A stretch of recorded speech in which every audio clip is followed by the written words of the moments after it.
How y'all doing today? Welcome to the episodes of History with Dr. Robert E. Long. Well, future doctor. It's good to be alive and it's good to see you guys. Now, today class, boys and girls, we'll be talking about ancient Egypt.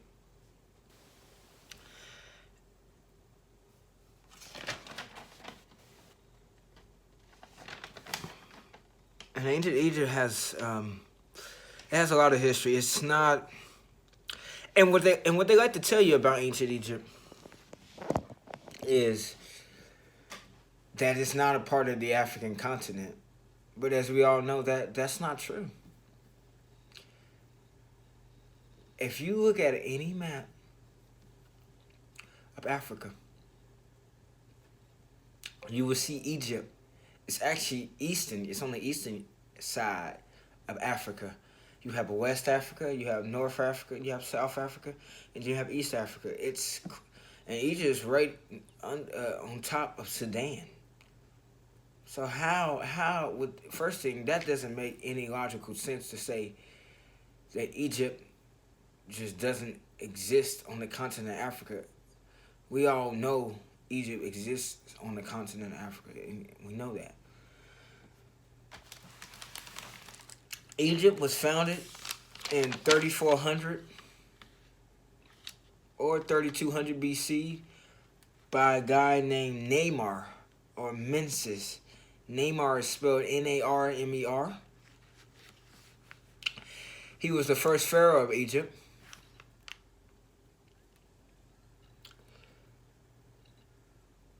Egypt, as we know, was known for its, pyramids, its pharaohs, and all those interesting things when we talk about Egypt.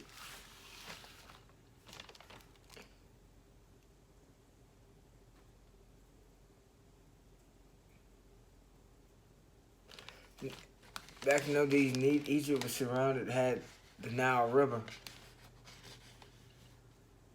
which would help during the time of the Egyptians create floods, which would keep the soil very moist. And during the time of the Egyptian, dynasty, there were over 30 European dynasties. It's broken up. The Egyptian periods are broken up into the old period, the middle period.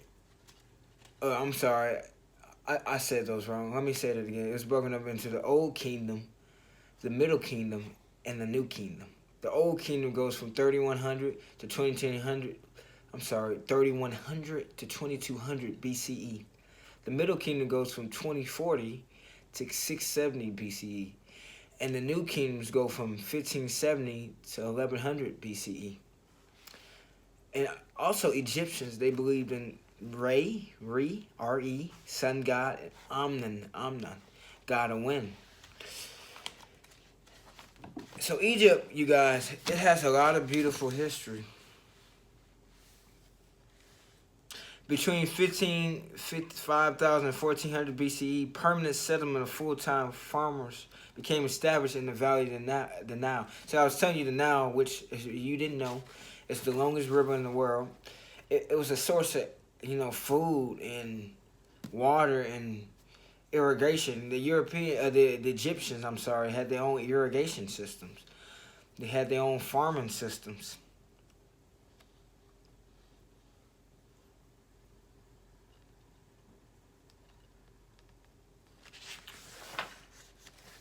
The Egyptians also created hieroglyphics, which was, a set of languages they used to talk.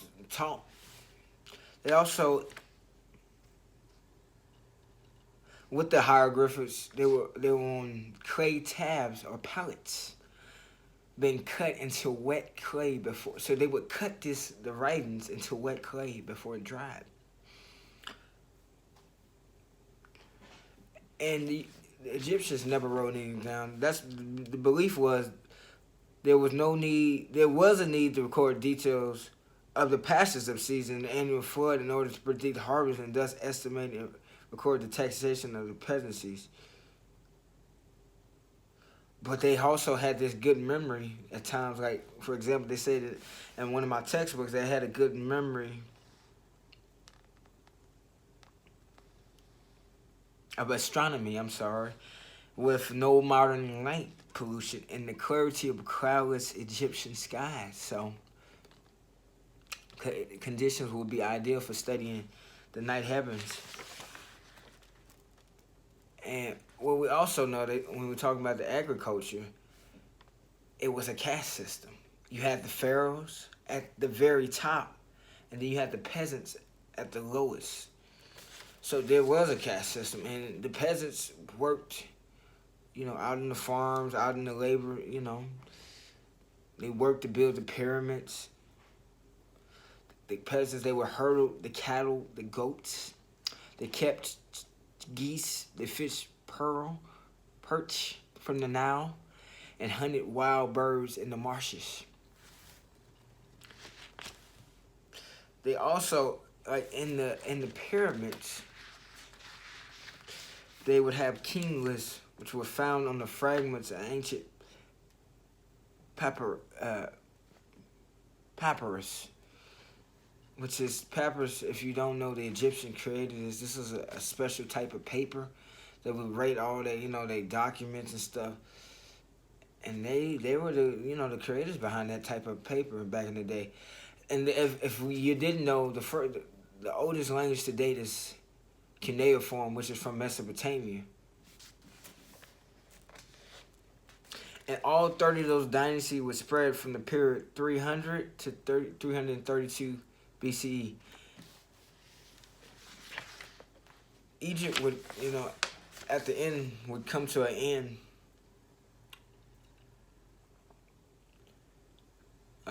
Would come to an end in 332 BCE, with Alexander the Great conquering from Macedonia, conquering Egypt. And under the Greek rule, Ptolemy would rule for a good period of time. So,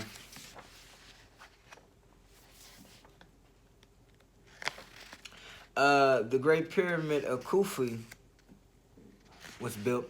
So a ruler named Khufu asked the peasants and the people under him to build what we call the Great Pyramid.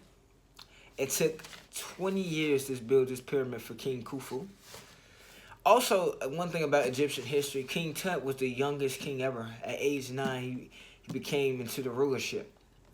There are 2 Ramses. Cleopatra, a lot of people don't know, was not all black. She had some European history in her, some Greek. So she was not all black herself.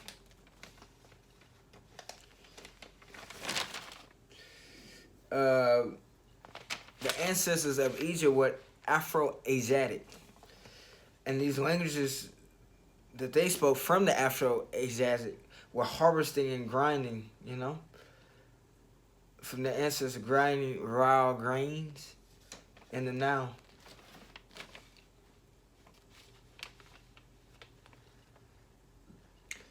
And at this time, the capital of Thebes was the capital during the New Kingdom, Thebes.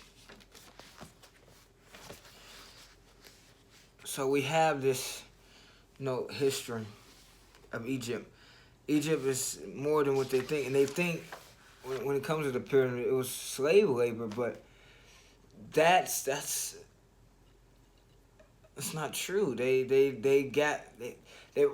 use clay from different structures to build the pyramids. Now, in a way, that probably there is some validity to that slave labor, but is that the whole story? No.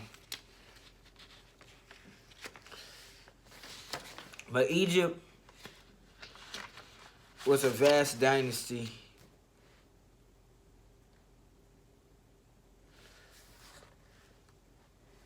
It held so many things. The Egyptians had love for cats. They believed so many things, and when you notice, they were black. Egypt over the years has transformed.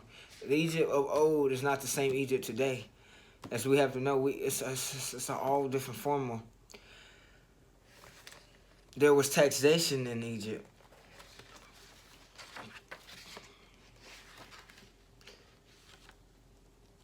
Like I said, papyrus was the early form of paper.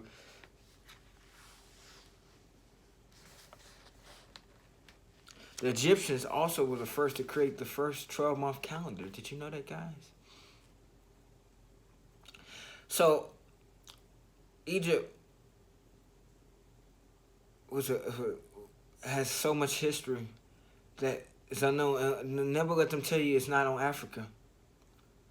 So I want to thank you guys for listening to the first Robert Long's History podcast. Is there any topic of discussion that you want me to discuss? Let me know, and I will do my research. Put it in your comments, and please subscribe to Robert Long, lowercase Robert Long 18. Thank you, and have a wonderful night.